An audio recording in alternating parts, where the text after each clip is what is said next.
Фархат, с нашей прошлой встречи прошло почти 3 года. Мы с тобой встречались, разговаривали, записывали интервью. Скажи, пожалуйста, вот за 3 года что изменилось в вики-сообществе, в татароязычной Википедии, там, между авторов, как вот контент поменялся? Салям всем, да, аудитория, да, всем здравствуйте. За эти 3 года у нас сообщество стало значительно более зрелым и уверенным в себе. Общее количество авторов, скажем, в месяц пишущих и того возросло. Однозначно количество статей увеличилось. Мы вот недавно 150 тысяч перевалили, а когда общались, там приблизительно половина этого было. Отразилось на посещаемости. На сегодня смело можно говорить, что татарская Википедия, ну, в топ-5 Татнета уже, скажем, хорошо сидит, периодически в топ-3 выскакивает. Ну, сейчас амбиции о том, чтобы если через 3 года будем записывать, быть лидером и желательно с отрывом. Мгм. А благодаря чему такая динамика? Люди открыли себе Википедию? Да, все-таки не бездельничаем, общаемся, и вы тоже помогаете средствам массовой информации, спасибо. Потом какие-то другие проекты с людьми, с конкурсы соорганизуем. Начали активнее использовать инструменты. У нас в Википедии есть собственный баннер у татароязычного сообщества. То есть мы начинаем рассказывать о тех сторонах, которые интересны тем или другим, скажем, микросообществам. Плюс более активно начали использовать инструменты искусственного интеллекта, интеграция в машиночитаемую базу знаний Викиданные и всякие ссылки, наверное. Плюс там, улучшаем как бы читаемость, подачу заглавной на мобильных устройствах. Вот так. Мгм.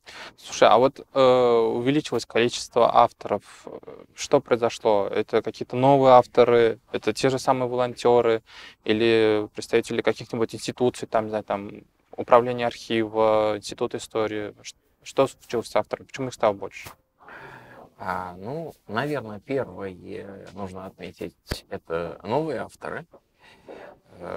Появляются периодически. Вот взять в июне проводили тюркский марафон, ну, вместе с коллегами. Азербайджан, Турция, российские были, украинские были, Казахстан и прочие, там Тыва, Саха. Покрытие средств массовой информации в этих мероприятиях в разных странах, когда единовременно, плюс у нас у всех баннеры висят. Людям становится интересно, узнают из своего канала, приходят, пишут. Вот такие как бы индивидуальные волонтеры появляются. Плюс, естественно, если мы конкурсы проводим регулярно с какими-то местными партнерами, эти партнеры об этих конкурсах рассказывают, А показывают. кто такие партнеры, что это имеется в виду? С фондом Солят проводили конкурсы и проект с ними Викишкова Солят в 2016 году. Я начал, когда мы с тобой интервью записывали, как раз я передал это следующему поколению. Сегодня уже как бы третий там лидер этого солятовского проекта. Потом с фондом татарской молодежи, с Всемирным форумом татарской молодежи 2 года проводили проект, февраль-апрель, там, на татарские тематики.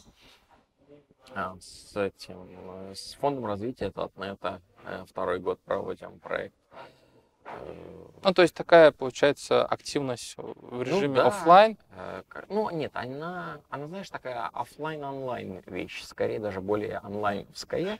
Просто у каждой аудитории есть какие-то свои интересы. Когда им показываешь возможности, они этим пользуются, только этому это приветствуешь.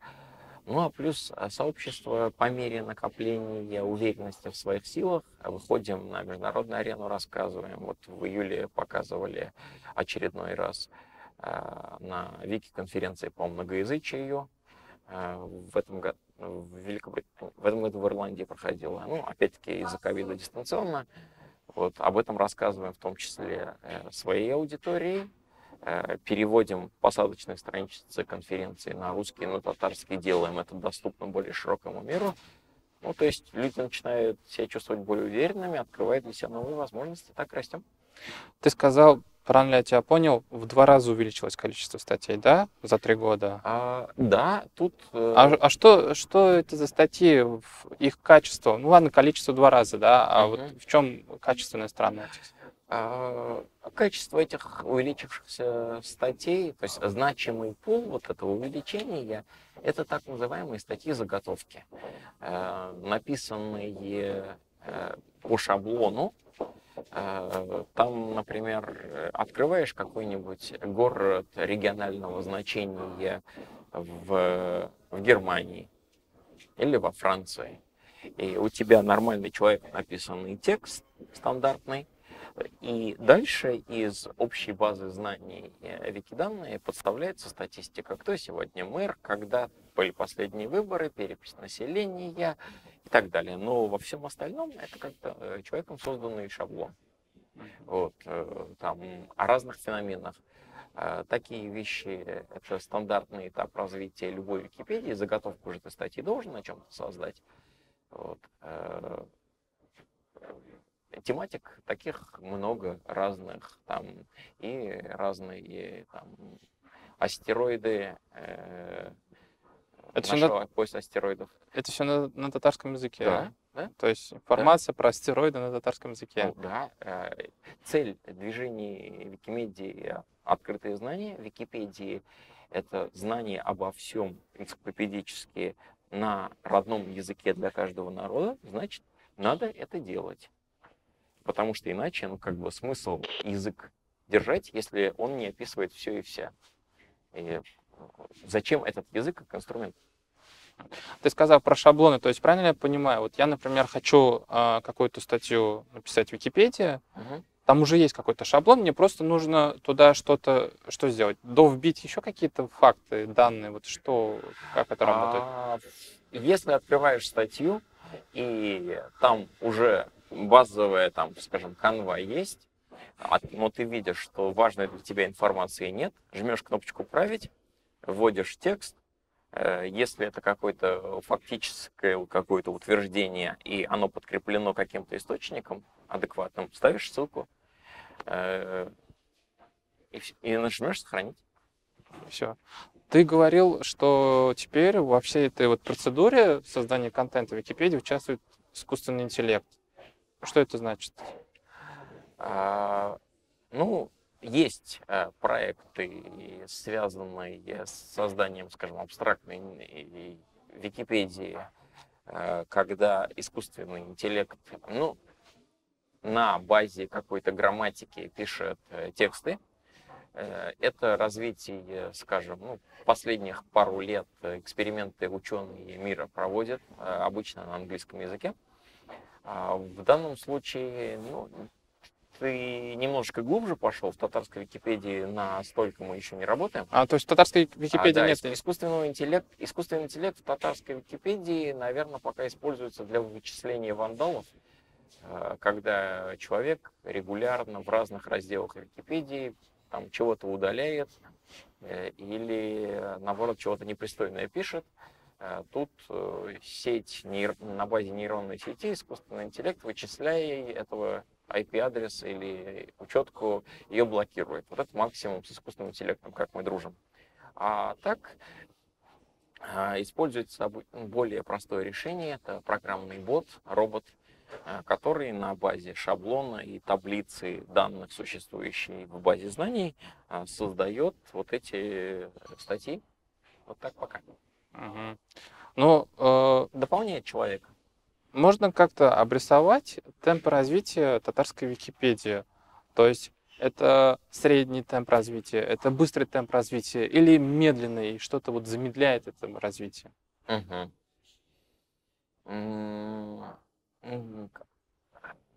С одной стороны, по статистическому показателю, вот 3 года назад у нас было порядка 80 с небольшим тысяч статей, сейчас более 150. То есть удвоение произошло. практически. Ну, может, у казахов там утроение, учетверение произошло? Ну, за этот период утроение только у чеченцев, пожалуй. Потому что и нам-то вот, чеченский инженер у себя, познакомившись в своем разделе, помогает вот эти статьи, заготовки создавать. Ну, потому что как бы, на языках народов России мы все друг другу помогаем. Чеченский инженер — это что? Это программа или Нет, человек? это человек из Чечни. У него есть имя, Умар его зовут, который любит свой чеченский язык, понимая, что без Википедии ну, языку любому будущее не обеспечить. Он применил свои знания, и в чеченской более 300 тысяч статей, то есть в 2 раза больше. Вот, То есть он как-то автоматизировал да, этот процесс? он этот процесс автоматизировал, он научился это все делать и пришел дальше в татарскую Википедию, и татарам тоже помог. Он сказал, там, напишите мне текст, покажите, или какую модель взять, а дальше я скажу, откуда брать данные, и этот шаблон проставлять. Вот. По количеству, как развитие, ну, наверное, знаешь, в среде редакторов, людей, кто пишет, происходит скорее сейчас такое, ну, количественное, оно может быть не настолько заметное, то там медленное количественное развитие, но качественное заметное развитие происходит. Насколько оно быстро происходит, ну, в целом я бы сказал, что сейчас в татароязычной среде мы начинали с более низкого старта, чем скажем, ну, если сравнивать последние эти 2-3 года, чем русская или английская, но многие вещи на уровне простых людей у нас произошло, у нас изменилось более значимо. Вот у нас... То есть значимее стали? Хорошо. В 2017 году, когда мы с тобой общались, было нельзя писать о том, что, скажем, «Комсомольская правда» или какая-нибудь газета здесь, в Татарстане, ныне выходящая, имеет корни в Советском Союзе. За это меня тогда блокировали. Вот. Извини. То есть это было такое, скажем, напряжение у некоторых представителей сообщества, то, что как бы писать о Татарстане, о татарском языке, татароязычной среде, как вот если оторвано от всего остального, что когда-либо имело место, такое закуклившееся, то сегодня это открытое.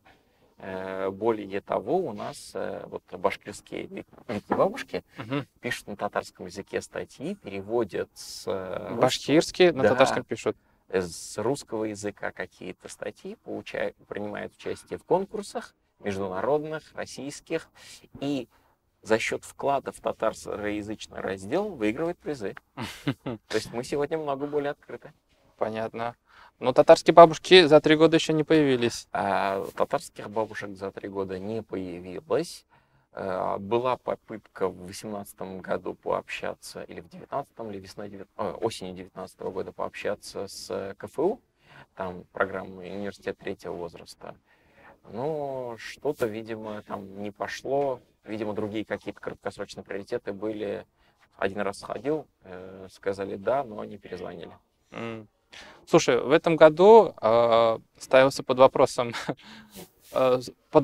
было существование института Марджани, и один из упреков, который им прилетел от общественности, да, где ваша популяризация? Сейчас, кстати, они вот разворачиваются лицом к народу, к популяризации. У них уже есть понимание, что все острые дискуссии там, на исторические, общественные, политические темы перемещаются из научных журналов в соцсеть, в интернет. То есть появляется понимание, что в соцсети надо приходить, в том числе и институциям, то есть институту истории. Скажи, вот за 3 года у тебя есть какой-то опыт взаимодействия с нашими институтами, не знаю, с управлением архива, например, да, там, с теми же историками, да, вот, типа, вы производите знания, вы производите контент, давайте идите в Википедию, Википедия — это для вас площадка. Вот есть что-то у тебя? Давай начну с международного уровня. В случае Википедии, визуального, у нас хранится это на Вики-складе, там, Викиданных и прочих проектах, институции во всем мире, интересующиеся популяризацией своего контента, будь то штаб-квартира ЮНЕСКО, будь то какие-нибудь институты САН, ПИН и прочие в Соединенных Штатах Америки, университеты где-нибудь в Европе, пользуются Википедией, у них есть такая должностная позиция, называется вики-резидент. Это опытный википедист, который приглашается, ему оплачивается неплохая заработная плата. Это институция платит, да? Да, да. Если я не ошибусь, там цифра, последний раз меня в Татарстане спрашивали, сколько это стоит. В Штатах что-то типа 20 или сколько, или 50 ли долларов в час. Неплохая заработная плата для того, чтобы статьи, которые важны с точки зрения вот этой информационной коммуникации той или другой институции, в Википедии, в вики-среде были представлены адекватным языком, они были адекватно подкреплены ссылками. В России у нас институт вики-резидентов имеется такой фрагментарный опыт, ну, наверное, там 3 или 4 организации, а вот чаще всего это частные музеи, заинтересованные там, в Подмосковье, на югах, где-то в Питере. Вот такой опыт имеют, но широко. То есть, да, в нашей стране это немножечко проблема. За эти 3 года был ли какой-то опыт? Ну, опыт взаимодействия, естественно, был. Были предложения, вот в ходе ФИФА озвучил предложение Национальному музею, сказал, если вы заинтересованы, вот есть там, будь то европейские музеи, будь то американские музеи, ну, североамериканские, включая как мексиканские, так и там США и Канада, выкладывают или переводят сайты на свободной лицензии для того, чтобы их культурное наследие доносилось до людей, кто в интернете. Ну, вот, в рамках ковид мы все почувствовали, что если я, например, Вознакаева и хочу там, получить доступ ко всей коллекции Национального музея Республики Татарстан или Национальной библиотеки Республики Татарстан, как-то я сталкиваюсь с определенной сложностью. Физически, не оказавшись в Казани, я не могу это все увидеть. Вот. Почему-то не пошло. У нас есть страх, видимо, каких-то новаций или там официальной нет поддержки где-то или где-то недопонимание, не приоритет. Потому что то, что за этот период произошло, скажем, на государственном уровне у нас в Татарстане, свободная лицензия Татарстан на Татарстан.ру перешел. Теперь можно популяризировать то, что на том сайте написано, об этом это буквально копипастить, изображение вставлять в Википедию. То есть это домен Татарстан.ру на свободной лицензии. На свободной лицензии. Да. То есть все, что лежит, скажем, по адресу, не знаю, там госсовет.татарстан.ру, Да. отсюда можно в Википедию перекладывать? Да, можно закачать на Викисклад, и дальше там фотографии наших достойных депутатов можно будет использовать там на всех 300 Википедиях, писать статью, например, об Ильшате Аминове на суахили и использовать его фотографии. Вот. Или взять, копипастнуть имеющийся этот текст уже, который создан на татарском языке, копипастнуть в татарскую Википедию, дальше переводом статей на любой язык, там, взять, сказать то, что я перевел то, что официально Татарстан разрешил скопипастнуть. И проект такой, соответственно, уже придумали. А кто должен копипастить? Это какой-то отдельный человек? Или, в принципе, можно и придумать, там, не знаю, там, машину, программу, там... Можно придумать машину-программу. Ну, я не программист, но уверен, что можно, раз вот у нас Умар из Чечни нам помогает, шаблон у нас есть придуманный, а он там факты подставляет. Наверняка то же самое можно делать с сайта. Человек это может любой делать, потому что Татарстан решением перевел на лицензию, которая означает берите, то есть всему миру говорит, берите, используйте. Самое главное, чтобы туда, куда вы скопировали, была ссылка на нас, вот, и была там лицензия, что мы это распространяем именно на основе такой лицензии. Вот. То есть мы пока только вот о Татарстан.ру говорим, да, вот об этом? Ну да, я просто пример привел. Там, Мгм. и до Татарстана казанский сайт перешел. Какой казанский сайт? К мэрии Казани. Мэрия Казань. Мгм. Да, вот как вот про Камрию Зинурну, по-моему, да, ведь Хамидуль? Да. Директор Да, школы директор школы, да, как вот про нее, вот так как она ушла на пенсию, статья появилась в татарской Википедии, взяли с мэрии Казани ее фотографии, ее украсили. Теперь про нее, например, когда будем писать, на всех языках будет ее фотография. Мгм. Вот. Ну, там еще Конгресс татар перешел, и Салят перешел. В Татарстане, вот из того, что мне известно, вот так. Мгм. Вот. А с институциями пока сложно, музей не сделал, больше тоже пока так. Но вот упомянутый институт истории Мурджани, а вчера у них проводили семинар, где-то 2 часа 15 минут общались.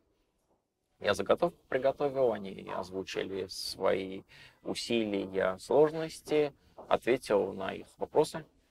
То есть были представители Института татарской энциклопедии, то есть какой-то интерес есть. С татарским книжным издательством уже первые шаги есть по тому контенту, который они записали, татарские шедевры, аудио. Потом видео, потом текстовые планируем. То есть в Википедии уже можно найти аудиокнижки, получается, да? Аудиокнижки пока не загрузили. А что они Но сделали? из Википедии, из татароязычной, уже из ряда статей про авторов, вот читаю про Габдуллу Тукая, там идут внешние ссылки, и там ссылки на послушать на сайте Таткниги ту-то книгу. Или там то же самое про Галимджана Ибрагимова, Фатиха Хасни и так далее. Вот, то есть они начали это делать. В Википедию ссылки ставить на свой сайт, на конкретный контент. Я показал как. Большое спасибо, что они таким образом продвигают татарскую культуру, используют татарскую Википедию. Слушай, так как мы затронули вопрос депутата, да, по-моему, она была депутатом Казгордумы, директором. Да. Скажи, а вот депутаты Госсовета сегодня вообще в Википедии как-то представлены? Там, ты не знаешь, мы о них что-нибудь знаем? Предыдущего, может быть, созыва что-нибудь осталось, есть? Так, на сегодня у нас 6-й созыв. Подготовил списки и как бы депутат в 6-м созыве, вот я посчитал по просьбе одного журналиста, 21 человек описан. В основном это либо там какие-то в прошлом министры, журналисты, там, деятели культуры, писатели, там Тухватуллин есть, Ракаил Зайдулла, понятно, глава парламента, там, ряд вице-премьеров, вице-спикеров. Вот.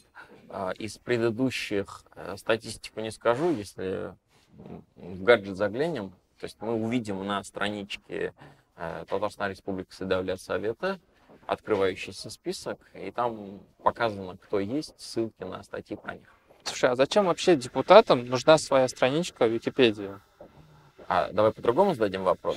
Зачем какому-нибудь человеку или какой-нибудь организации или вообще какому-нибудь историческому феномену страничка в Википедии? Не знаю. Ну, хорошо, давай я тебе отвечу. Википедия на сегодня де-факто учебник планеты. Википедия на сегодня у тебя в топ-сайтах, она выходит в поисковике Яндекс или Google. И де-факто, во всяком случае, у молодежной среды планеты, понимание того, что то, чего нет в Википедии, оно не важно и не значимо. Поэтому какие-то там начинающие предприниматели, стартапы готовы до 1000, порой долларов платить, чтобы только о них статья в Википедии появилась. У нас особо экономические зоны хотят, чтобы о них были статьи. Бизнесы хотят, чтобы у них были статьи. То есть люди, кто, скажем, оторван немножечко от экономических реалий планеты, они, естественно, могут не понимать, а зачем. То есть, пройдет этот 6-й созыв, настанет 25-й. И если вдруг о тебе нет странички в Википедии, есть вероятность того, что там на сайте Госсовета подчистят информацию о предыдущих. Или, например, вот сегодня, допустим, что в Казанском ханстве был сайт, и там были какие-то депутаты. Знаем ли мы что-нибудь о них сегодня? Сохранились ли эти манускрипты? Вот. А у Википедии и у этого движения задача сохранить это навеки вечное. Поэтому серверные фермы на всех 5 континентах, копия в какой-то версии летает на орбите, копия в какой-то версии уже лежит на поверхности Луны. Они, понятно, будут обновляться. Если тебе важно, если ты не хочешь, чтобы татарский язык, татарская культура, история были забыты, пожалуйста, открываешь компьютер, пишешь. И все. И к твоему контенту будут относиться так же, вне зависимости, на английском он или на татарском сохранен. Фархад, слушай, а расскажи, у тебя за эти 3 года было какое-то взаимодействие с органами власти Татарстана? Вообще, у них есть понимание, что надо идти в Википедию? Было, его много.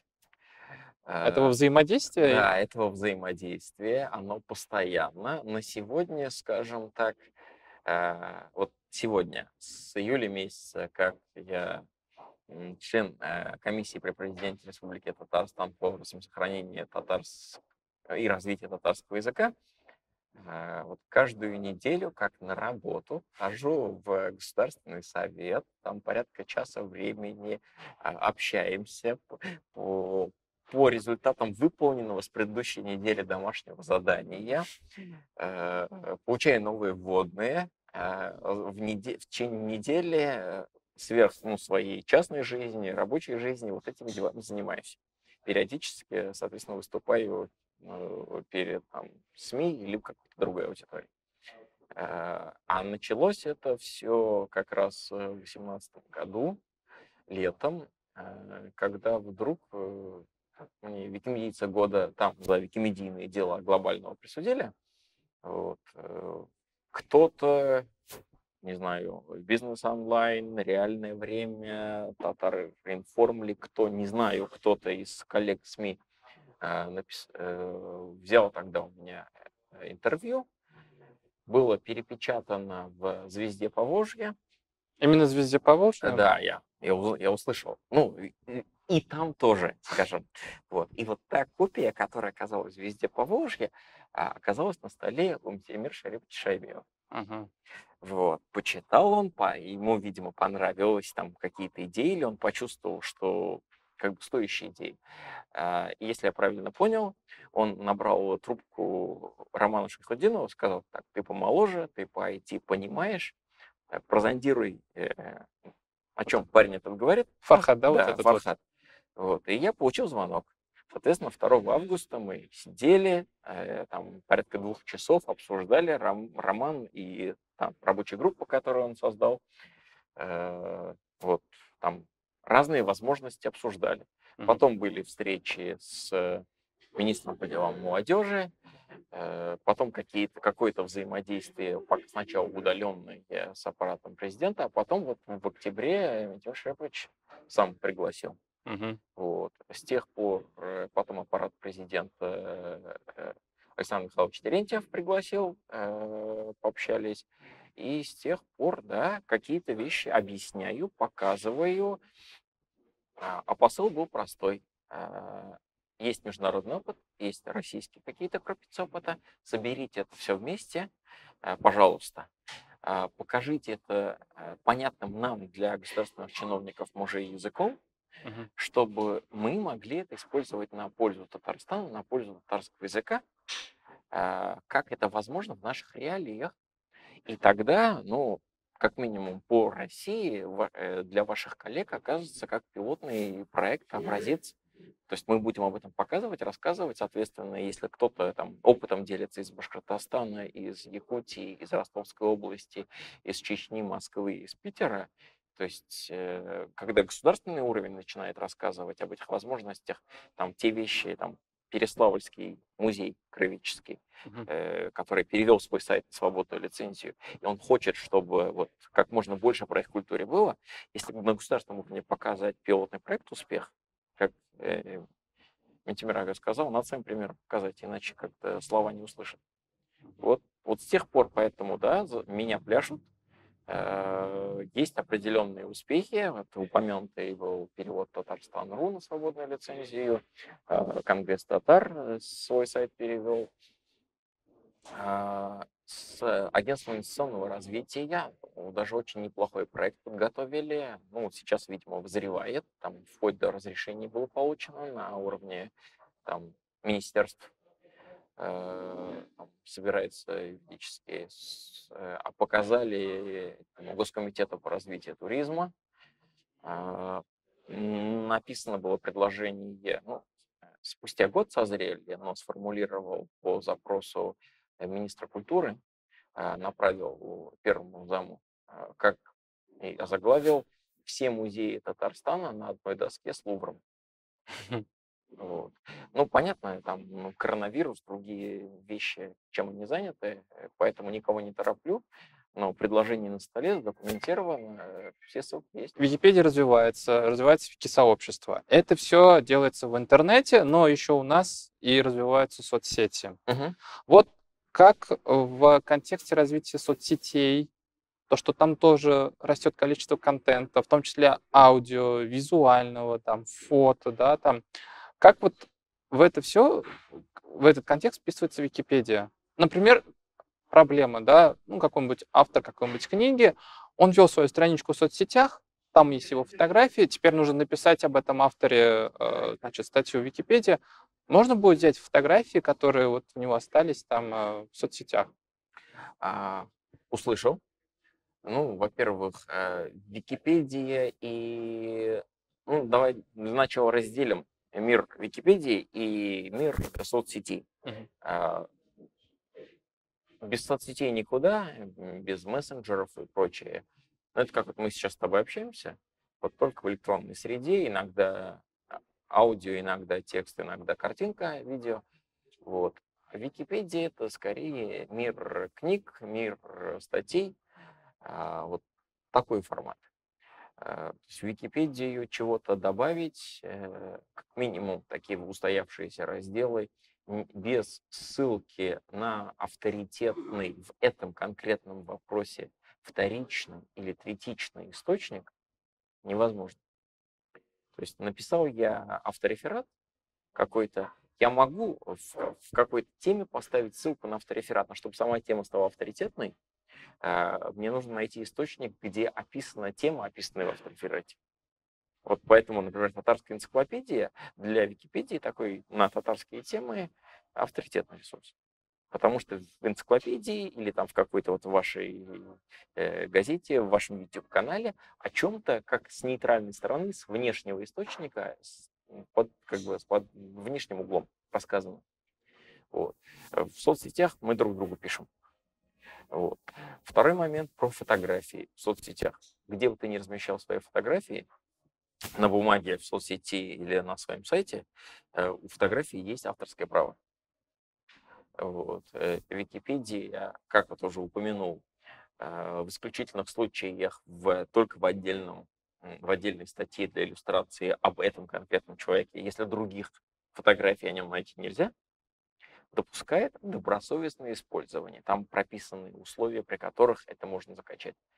А в противном случае, если она покрыта авторским правом, 70 лет с момента смерти автора, то есть человека, который щелкал на фотоаппарат, не прошло, извини, то есть широко ты это распространять не можешь. Собственно, почему по всему миру стараемся объяснять важность свободных лицензий. Потому что копирайт — это если вы чего-то делаете, или отсутствие копирайта, это если вы чего-то делаете для целей получения выгоды, а не для распространения. Все, что находится под копирайтом, либо со знаком, либо без знака, 70 лет с момента смерти автора никто его трогать не может без сложнейшей бюрократии. Простой пример. Роберт Миннулин вел активную страничку в Инстаграме. Окей, все. Оно только с разрешения правопреемников. Этой странички, получается. Ну да, кто у него там? Дети, внуки. Все, что там есть, только с письменного разрешения. Хорошо. Фархад, слушай, ты вот стал членом комиссии по сохранению и развитию татарского языка, да? В принципе, это общественная должность, никак не оплачивается. Опиши вот немножко свою работу, свою деятельность в этой комиссии. Как ты это все совмещаешь с работой и с активностью в Википедии? Насколько я понимаю, по-моему, у тебя все-таки это две разные вещи, да? Работа и Википедия, или нет? Верно. Википедия то, что денег не приносит. В Википедии в России, скажем, две должности, кто денежку получает за Википедию. Это у нас директор и исполнительный директор нашего волонтерского объединения некоммерческого партнерства. Вот Викимедиа.ру называется. Там в 2008 году в Минюсте РФ зарегистрировано. Ну, потому что ведут административную работу положено. Вот. Все остальное это все волонтерство. Работа отдельно, семья отдельно, хобби раньше было, сейчас его не осталось. Это такую в общественную деятельность трансформировалось, ну, вот с 2018 года, с лета. В рамках комиссии, ну, включили, видимо, потому что посчитали, что то, о чем я рассказываю и показываю последние 2 года, оно, скажем, оно полезно, оно нужно, пусть пока не на уровне Российской Федерации, хотя бы на уровне отдельно взятого региона. Моя деятельность в рамках комиссии была на 2 заседаниях. Кроме этого, ну вот каждую неделю так неформально меня работают, дают домашние задания. На 2-м заседании выступил, показал проделанную работу, показал дорожную карту кратенько наперед, показал ссылки, где как меня можно проверять. Во всем остальном, ну, пока нигде больше так вот, слава богу, ну, или, ну, просто так случилось. Если надо денежку зарабатывать, семью кормить, поэтому какие-то эти вещи по такому по вторичному принципу. Потом еще надо родных не забывать. Ну, понятное дело, просто как ты все это Мгм. успеваешь, поэтому... Ну, как получается, вот так вот делаю. Понятно, что в комиссии хотят, чтобы эти проекты двигались быстрее. Ну, я не вики-резидент, я заработную плату за это не получаю. Вот. $20 в час было бы здорово. Вот. Не говоря там, или там побольше его, не помню. Вот. А обычно во всех странах, где такие вещи активно используют, будь то вот Баски, это регион, страна Басков в Испании, или в Великобритании, это у нас, по-моему, Шотландия. И существует, это все на региональном или на муниципальном уровне, оплачиваемые должности, институциональная работа, либо там человек в какой-то организации, либо вы человек в организации, сотрудник, например, Национального музея, чего-то этим занимается. Мгм. Слушай, завершая наш разговор, можешь вот кратко сформулировать 3 пункта, которые бы помогли развитию татароязычной Википедии или контенту, связанного с Татарстаном в Википедии? Что можно было бы сделать? Ну, буквально 3 пункта. Вот, наверное, первый мы сейчас с тобой можем назвать. Это желательно, чтобы все переходили на свободную лицензию, да? Верно. А вот еще 2 давай вот подумаем, что, ну, кратко если сформулировать. Над вторым сейчас работаем в рамках комиссии, и это финансирование Татарстаном татароязычной номинации во всех российских и международных статейных вики-конкурсах. Ну, то есть, если ты там выиграл в конкурсе, то Татарстан тебе приз дает, да? Ну да, то есть они организуются вики-сообществом. В Российской Федерации оператором выступает организация Викимедиа.ру. Вот у нас там тюркский марафон, дальше что у нас? Вот, ну, татарский вот этот вот марафон весенний, около Тукаевский, с февраля по апрель. Тут мы какими-то своими силами это все делали, но поставить это все на системную работу, например, у нас с марта по конец мая проходит марафон по женщинам, татарские женщины или татарстанские женщины. достойны того, чтобы о них помнили. Там есть вопросы, связанные с месяц Азии в ноябре. То есть какие-то темы с историей татар, связанные с Азией, пожалуйста, пишите на татарском языке. То есть аналогично там другим разделам мы тоже за татарские призы выставим. И там большая куча таких конкурсов. С ЮНЕСКО проводим эти конкурсы, Всемирный комиссар ООН по защите прав человека, Мгм. там, с библиотеками и так далее. То есть вот такие. То есть пока выбрали, ну, 2 определили пробные для того, чтобы Татарстан попробовал. И третий момент, получается. Так. Третий момент. Надо людей учить. С этим работать. Это как среда. В начале 20 века были рабфаки по грамотности. То есть нужно какое-то решение по вики-грамотности.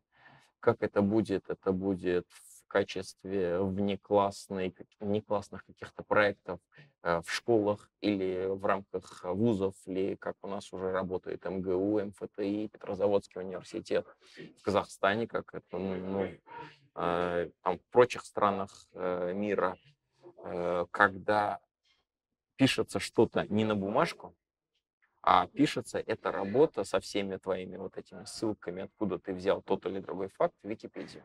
Мгм. Хорошо. Спасибо большое, Фархат. Пожалуйста.